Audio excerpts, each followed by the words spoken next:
La 5G, petite sœur dans la famille des G. Après la 2G ou Edge qui permettait à Roger d'écrire des SMS d'amour à Erika, après la 3G et la 4G qui permettaient à Erika de tromper Roger sur Tinder, la 5G est attendue en 2020 en Suisse. Un nouveau réseau mobile censé permettre à des dizaines de milliards d'objets d'être interconnectés. Bienvenue dans l'Internet des objets.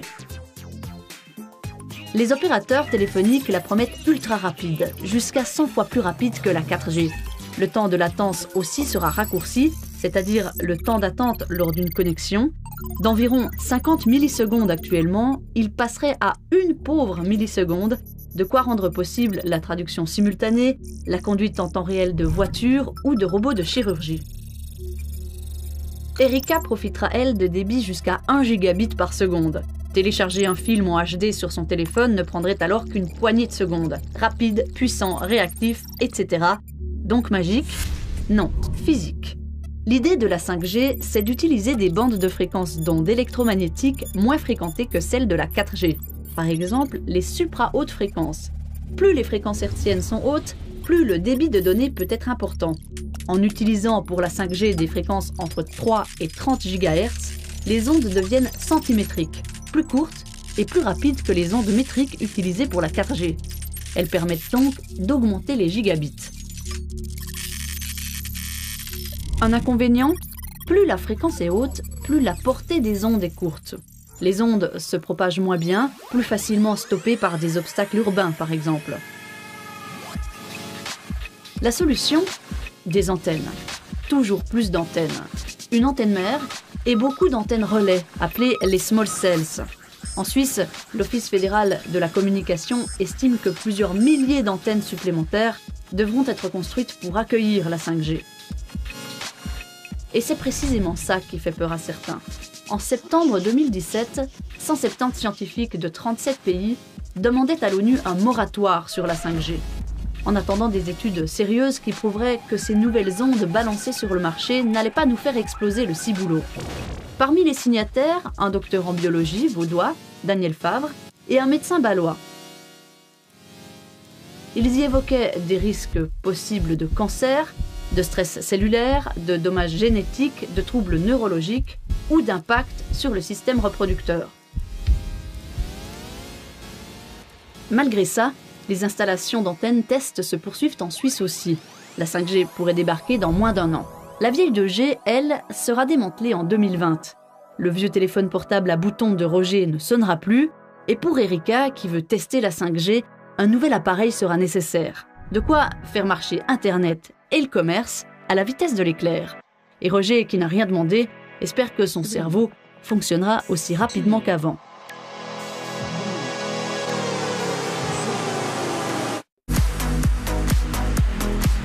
L'Union internationale des télécommunications, l'UIT, qui dépend des Nations Unies, vient de tenir à Busan, en Corée du Sud, son sommet Telecom World 2017.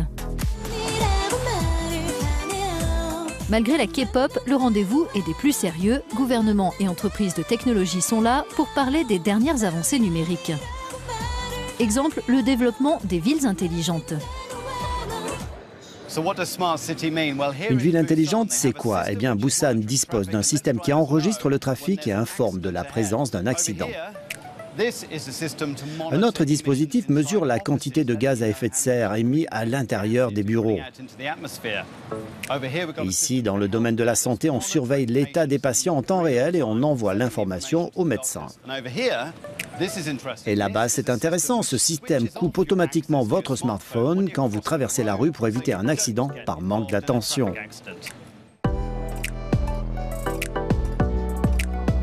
Alors pourquoi présenter toutes ces technologies ici?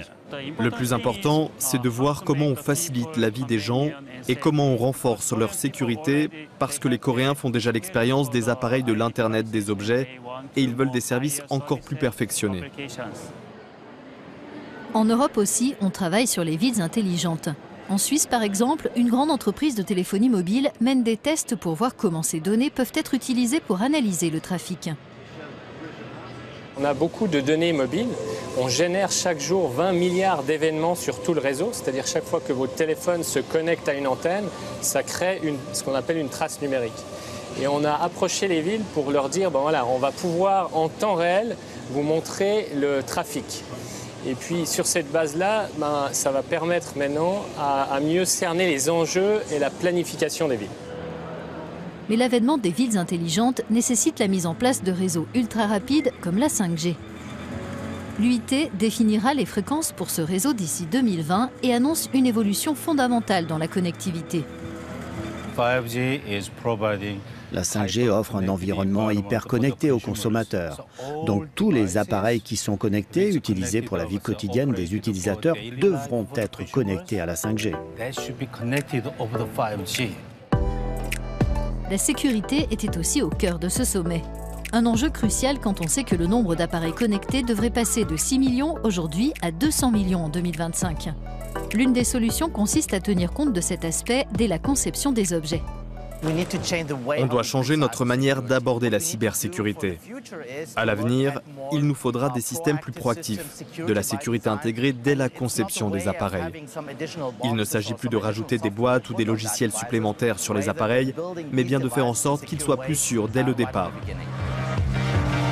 Recherche de solutions en matière de sécurité, offre de services en 5G, tout s'accélère, à l'image de la Corée du Sud, qui veut faire de ses prochains Jeux Olympiques d'hiver un événement hyper connecté. On essaie d'installer le réseau 5G pour la première fois au monde, en fournissant des services de test aux spectateurs et aux participants des Jeux Olympiques. Les essais olympiques de la 5G sont attendus avec impatience par le secteur du numérique. Elle est vue comme un formidable bond en avant dans la connectivité.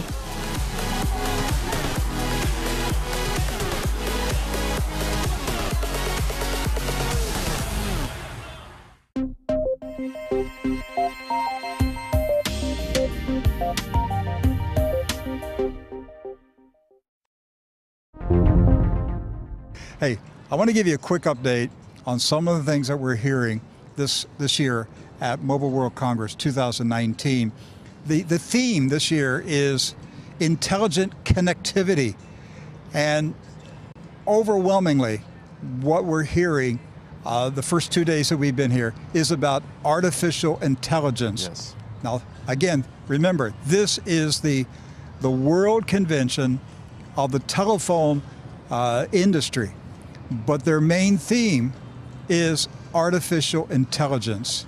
And what we're witnessing is the convergence of 5G connectivity, and artificial intelligence. Now, if 5G, if you're just wondering, what is 5G? 5G simply means, the G means generation. It's the 5th generation of mobile telephone technology.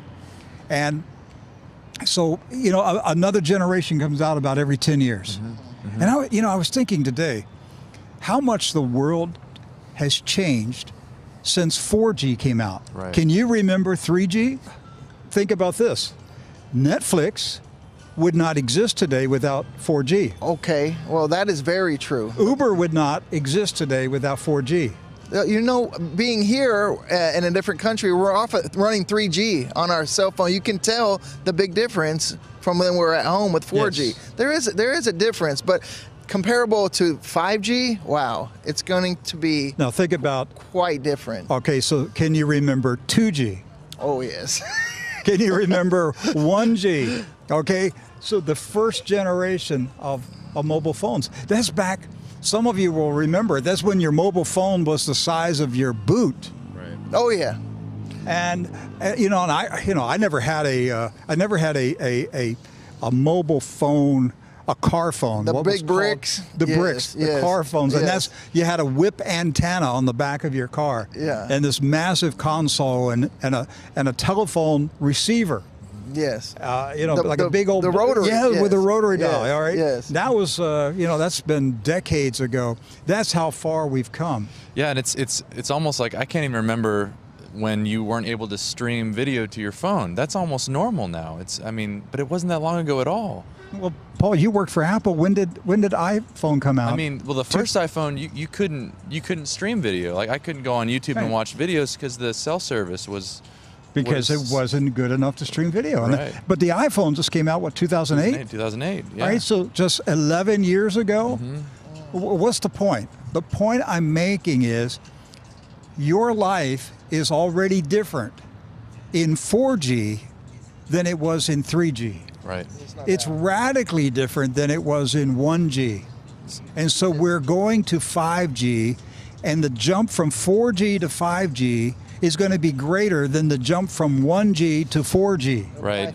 And it's so exponential now that 5G involves things like virtual reality, augmented reality. So it's not just the speed that you can download, but it's the latency. So we're talking about sensors and content just being streamed in and out of all these IoT devices at a rate that we've never seen before, faster than your Wi-Fi at home.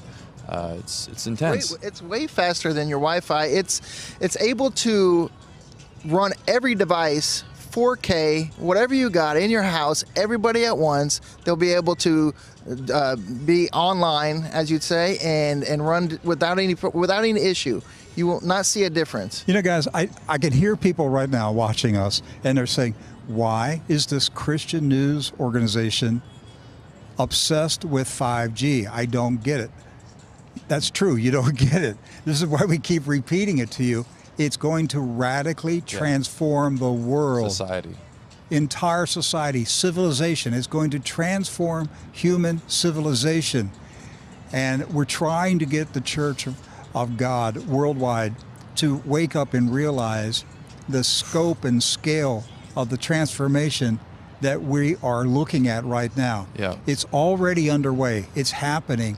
Now, Paul, you've been here with me for several conventions, and the first time there was almost a euphoria, and you know it was like it was like they were giddy. 5G's coming. I'm talking about the executives. You know, they were drinking the Kool-Aid about 5G. It was the buzzword, right? It was. Yeah, it still is. But. And they had really utopian projections of how fast this thing was going to roll out. This year, it's much more subdued and restrained. The projections, the dates, the numbers are far more realistic than they were 2 years ago and even a year ago. Right. So what we're hearing now, and now they're still shooting for the date 2030. They're going to have this thing built out by 2030. Right. Totally done. Totally done. They're building worldwide a new world, you could say. Yes. They are building a new platform for us to exist on. But understand, the infrastructure will be finished by 2030. Yes. The infrastructure, the transformation of the world will not be finished by 2030. The infrastructure for that transformation will be finished by 2030. Now, the date that they're shooting out a lot this time is 2025, 7 years from now. They're talking about 2025. That is a major milestone for them. And this is the notes that I took. Okay, this is what I'm hearing, that by 2025, 15% of the world, of the global mobile telephone connections worldwide, only 15% will be 5G by the year 2025. Now, you might be thinking right now, well, big deal, 15%. That's not a big deal. We're talking globally. That includes Africa, India, all right, the islands. That includes all the remote areas of the world. But by 2025, 50% of America, 50% of the United States of America will be connected to 5G by 2025. 30% of Europe, 30% of China. Mr. Mats Granryd, who is the Director General of the GSMA, that's the trade association that sponsors this event, he said, quote, "The arrival of 5G forms a major part of the world's move toward an era of intelligent connectivity, which alongside developments in IoT, that's Internet of Things, big data, and artificial intelligence, is poised to be a key driver of economic growth over the coming years." What kind of economic growth? We're talking about 25 billion Internet of Things connections, 25 billion items on the planet. There would be 25 billion microchips connected to 5G internet. by the year 2025. And it's IoT itself will be producing $1.1 trillion worth of revenue of business by 2025. Now, third world and developing countries are continuing to adopt mobile technology. All right, so you've got vast areas of Africa, South America, Asia, the Middle East that still people are not using mobile phones. 700 million new subscribers over the next 7 years. 1/4 of that 700 million, that's 175 million, will be in the country of India alone. Wow. Now that's 4G. That's 4G. That's not 5G. They don't get the good stuff. All right, yet. so this is what I'm saying. They're still working at getting the world connected to 4G. But by the time we get to the 2030s, the whole world will be transitioned into 5G. And that is when, here's another, 1.4 billion people will start using mobile internet over the next 7 years. Think about this, 1.4 billion people have yet to log on to the internet on a mobile phone. Incredible. And it will empower them to do things like having a bank account, because a lot of these areas, they don't have the normal infrastructure that we're used to in the States. So their mobile phone gives them the ability to have these things now, because they don't have the internet. And think about what you're just saying. Very poor people in undeveloped countries who've never had a physical bank account, have never been in a city and there's a bank building and a teller. Will they even know what a bank is? No, Some of these they'll people never see it. They will never see it. What this world is. That's what I'm saying. Yeah. They will never see that old world. No. They will have a bank account, and their first bank account will be on their phone. They're going to skip that entire thing. We heard from James Faris from Citibank, and he said that they're focusing on the 1.7 billion people that don't have a bank account yet.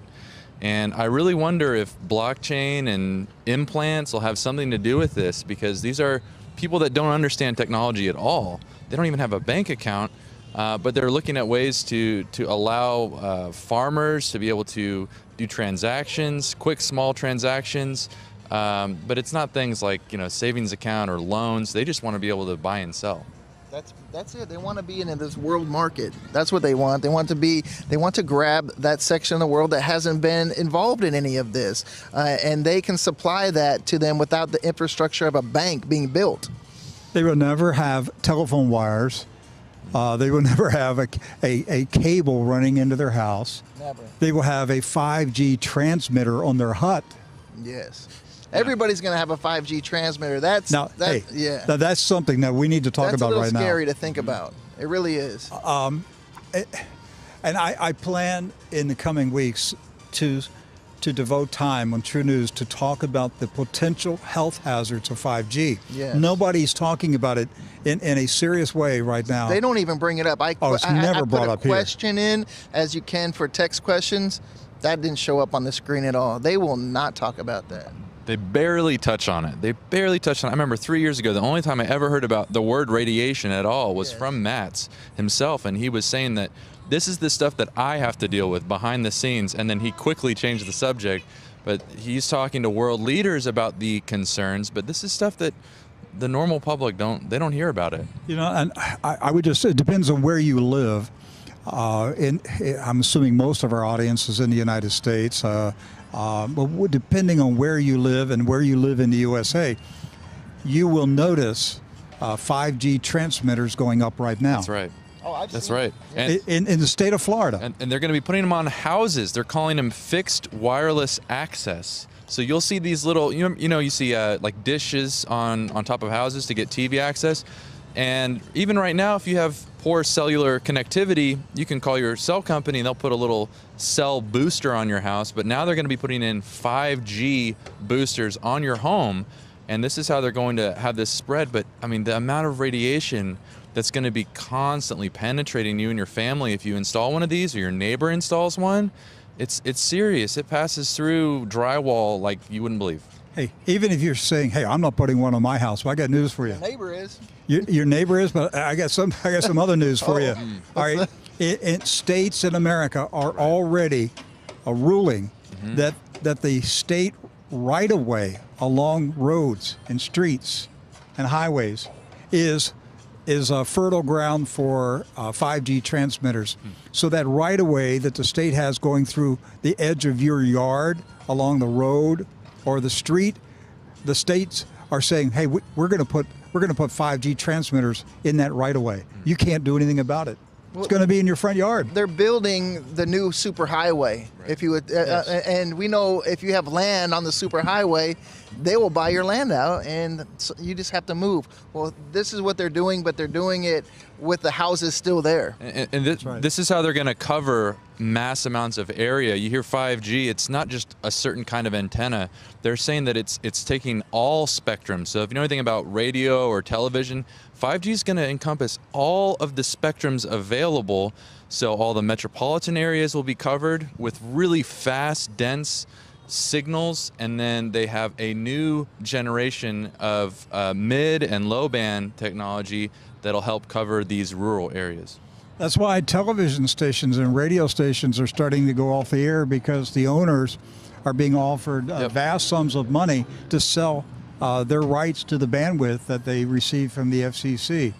And I heard recently in Florida, where we live, that Florida Power and Electric, the statewide electricity company, is installing 5G transmitters on the telephone poles throughout Florida. Well, from California, where I came from, you'll see them put up like fake trees. But inside the trees are these towers, are these little 5G towers. And they put them, I don't know, 200 yards from in between the homes, in the neighborhoods. They're going up right now, and you have no say about it. It's just happening. That's right. And on top of that, tens of thousands, listen to what I said, tens of thousands of low orbiting satellites will be launched over the next 10 years. They're building them right now in Florida at Cape Canaveral. And these low orbiting satellites are going to saturate every square inch of the planet with 5G connectivity. You cannot get away from this. This is what we're trying to get across to the audience. You have to deal with this at some point. This is a radical transformation of human society. It's not just that we're going to have super fast internet and you can get your movies faster. If that's all you think it is, you are totally missing what is happening right now in real time in your life, my life. I'm telling you, it will turn out to be a complete transformation of human society.